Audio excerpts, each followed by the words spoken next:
cinephiles, Film Guru here. For those who are new to the channel, my name is Sean, also known as Film Guru, and I started this channel having my same particular movies and a variety of other film content, so thanks for joining me today.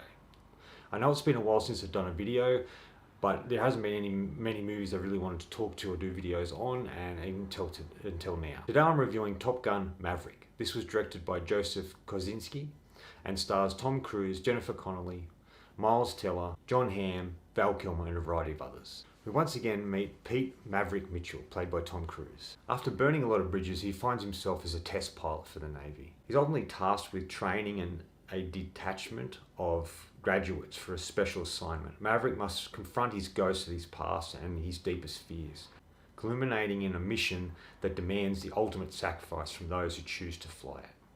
I really enjoyed this film. This was a film that was meant to come out a couple of years ago. We finally got it, and it was definitely worth the wait. It's kind of interesting for me because I'm not really a big fan of the first film. I can understand the nostalgic feel and the cult following, and there's some iconic stuff in it, but I've just never really enjoyed that film. It just never has done anything for me. And when they said they were doing a sequel to it, I was a bit unsure and not really interested in it.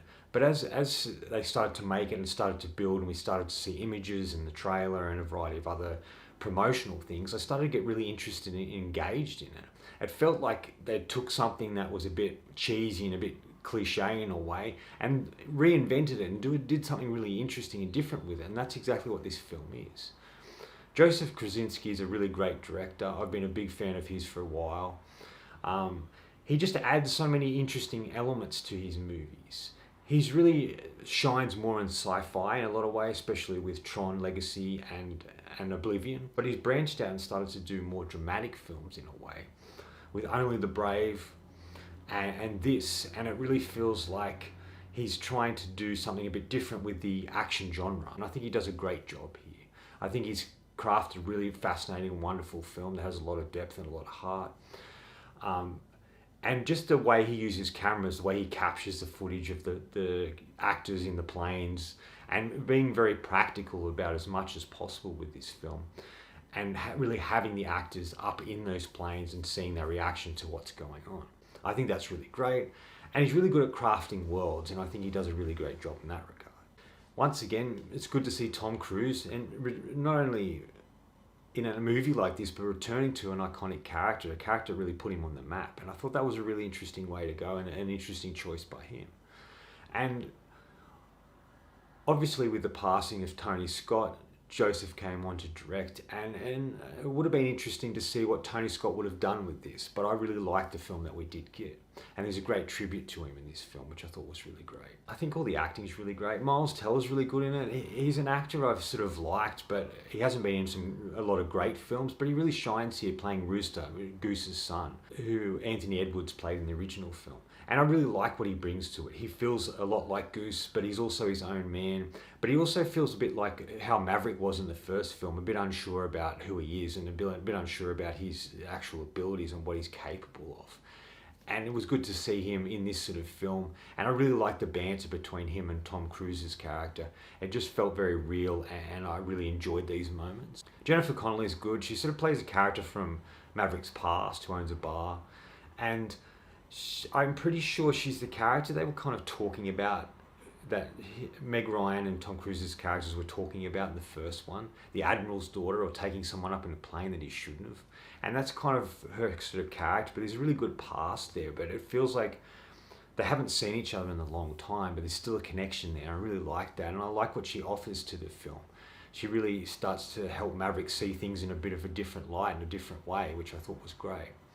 And I like the chemistry between her and Tom Cruise as well. John Hamm plays a sort of stiff upper lip kind of character, but he's solid in his performance here, and he sort of is not really an adversary, but he's kind of clash with each other, and I think that adds an interesting element to the film.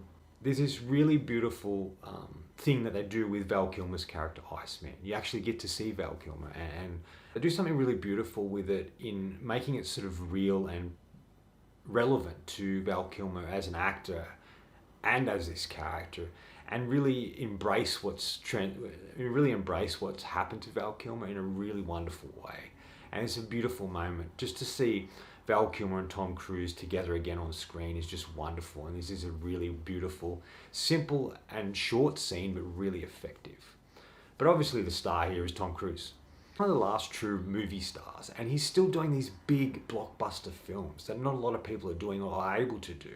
And he crushes it every time he comes out, and I really love what he does here. And I really love the heart and the depth that they give to Maverick, and the way that Tom Cruise plays him in that regretfulness, in that there's a lot of scenes where Maverick doesn't say a lot, but you can read on his face what he's thinking and feeling. And there's a real beauty to his character in a way. And it's like he's a redeemable character. He's trying to redeem himself for things he felt he's done wrong, or the regrets he has, or stuff he feels responsible for that he wasn't really responsible for. It's just something that happened.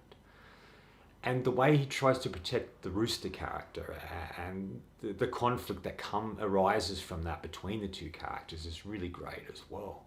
All the aspects with him and the graduates and the other characters in the film are really, really great.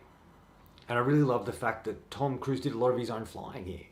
Like, this is insane for an actor of his caliber, and an actor who is pushing 60. He's done a fantastic job, and he really pushes himself, and he shows how talented and skillful he is at what he does.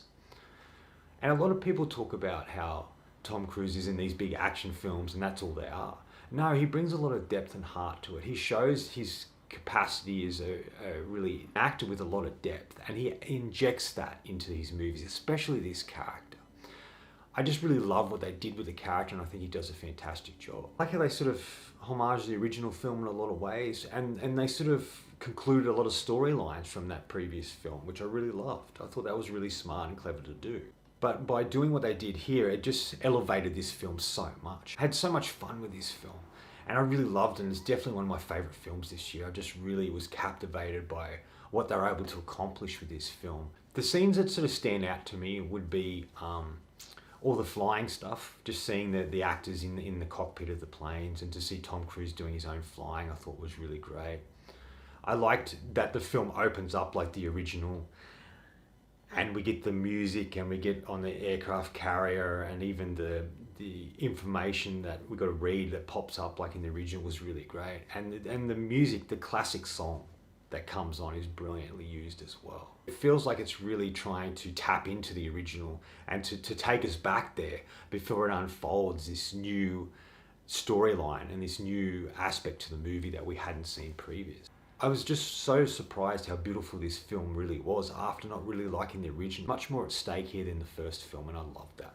But the only thing that stopped this film from being a 5 out of 5 for me was there's a Star Wars element to it. That sounds weird, but there's a Star Wars storyline or element that's added in the movie that just feels like we've seen it before. Final thoughts. In the end, it's really about a character coming face to face with his past and the regrets he feels and the stuff he feels responsible for, and how he's trying to deal with that and overcome that and move forward in his life.